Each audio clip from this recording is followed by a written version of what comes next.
So let's talk about the race for the presidency and welcome in Dave Rubin, host of the Rubin Report. Dave, great to see you. It's been a while. How have you been? Good to see you, my friend. You know, just reading about politics, watching things about politics, doing political things, that sort of thing, John. Spaces, you know, learning new things. It's been about a week since Ron DeSantis has joined the GOP field officially. Are you having fun yet? You know, look, this is it. It's crazy to me that we do this endless campaigning because we're a year and a half away from the election. But this is what it is. There's probably ways we could tighten that up and fix that. Certainly ways we should do that. But for whatever reason, we have endless campaigns. I think right now, look, you know my story, and I think most of your viewers know it. I moved to Florida a year and a half ago. Everything that Ron DeSantis has done here has enriched my life, the life of my family, my coworkers and colleagues.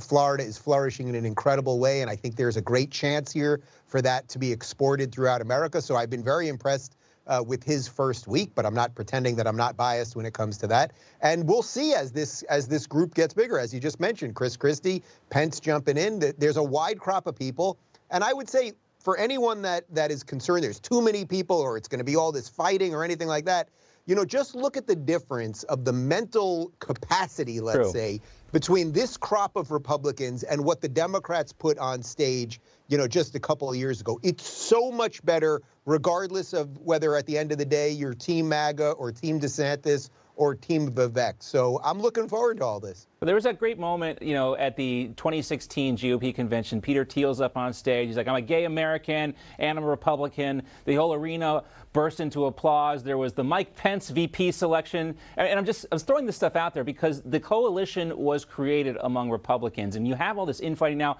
I saw you just tweeted about Donald Trump Jr. I remember like a year ago, I went to see your new book launch and Donald Trump Jr. opened for you. And he's a very good stand-up comedian, by the way. Most people don't know that. Not as good as you, but very close. And that's the question I think a lot of people are asking themselves right now. It seems vitriolic. It seems pretty chippy out there. Can somebody, whether it's Trump or DeSantis, actually create that coalition again? Because we know what we're up against when it comes to Democrats. Yeah, it's a great question. But look, this is what primaries are about. And as my friend Jordan Peterson has been saying, you know, probably the healthiest thing for America right now would for there to be a very combative Republican primary. Let it all happen in the public and let the best man win so that everyone can hopefully coalesce around that. Now, will there always be a couple people whose feelings will be so hurt that they will not vote for the other guy or that sort of thing? Of course there will be. But at the end of the day, you know, from most of your viewers, let's say, or you, John, or me, it's like at the end of the day, we're most likely voting for a Republican because the Democrats have gone so far off the deep end. So we have to figure out a way to put close those wounds up, put a Band-Aid on it, and move forward. I'd like to get away from a little bit of the chippiness. From what I've seen, you know, DeSantis mostly is just responding to the attacks. Trump is right now spending all day on Truth Social, sending out these posts, Rob DeSanctimonious. I also just don't know why Rob is worse than Rob. I'm dying to know where this comes from, too, Rob. There's a couple of Robs that work at this network want to know, too. Right. So he's throwing all the attacks, and DeSantis is just responding to them. I don't see him spending all day on the offense related to Trump, but that's just all part of it. The weird thing with Trump to me is if you're so confidently ahead by 30 points or whatever you're claiming to be and attacking Kayleigh McEnany, who is your best advocate in your administration, why would you be attacking the number 2 guy unless you really were afraid that something is going on? And I sense something is going on. Yeah, something's going on. And, you know, the Kayleigh McEnany attack, I call this Trump cheese because the first whiff, you're like, ooh, that's gross.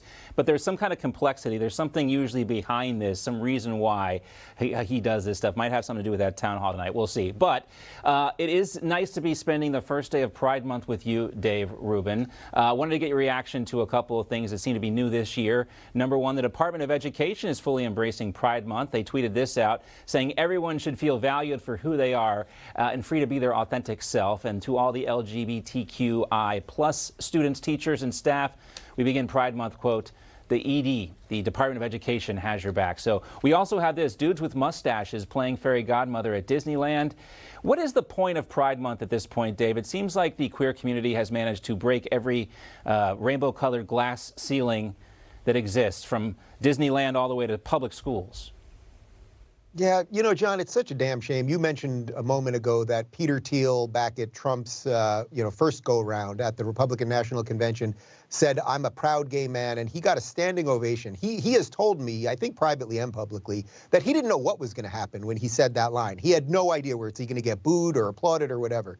The point is that large, wide coalition you've talked about, where people believe in individual rights, you might have your own personal religious beliefs, but you believe that people should make choices for themselves and consenting adults can do whatever they want within the boundaries of the law. That is what, to me, a modern conservative movement fits. That's what it makes sense with. The problem is that this LGBT thing, the T's are radically against the G's. If you see an effeminate little boy and you want to transition him into being a girl, that seems rabidly anti-gay to me. Of course, it also seems anti-straight because they want men, biological men, beating women in sports. Mm-hmm. So people need to disconnect these things. You know, the gays out there, for the gays that are watching this, you have every legal right as any straight person out there. There's nothing left to fight for. Take your equality and go do what you want with your life. The problem with this flag now is that it's not the rainbow flag that was for equality, let's say marriage equality, and equal rights are good. It is now for submit to us and bow to us. And that is a huge problem. And I think more and more people seeing it. And it's a shame because it did not have to be this way, but the left seems incapable of stopping its excesses. Right. You ask what does the plus stand for, and they tell you don't worry about it. You don't need to know. You're just supposed to bow down to and salute this flag. Real quick, only about 10 seconds, but I got to ask you about this, Dave. We just saw a big hearing yesterday. NASA talking about UFOs publicly. This is 1 year after they launched a study. 10 seconds. Are you buying this or not? Are we alone in this massive thing we call space, or is the government lying to us, Dave? To quote one of my favorite movies, Contact, written by the great Carl Sagan, if we're alone, it's an awful waste of space. It sure would be an awful waste of space.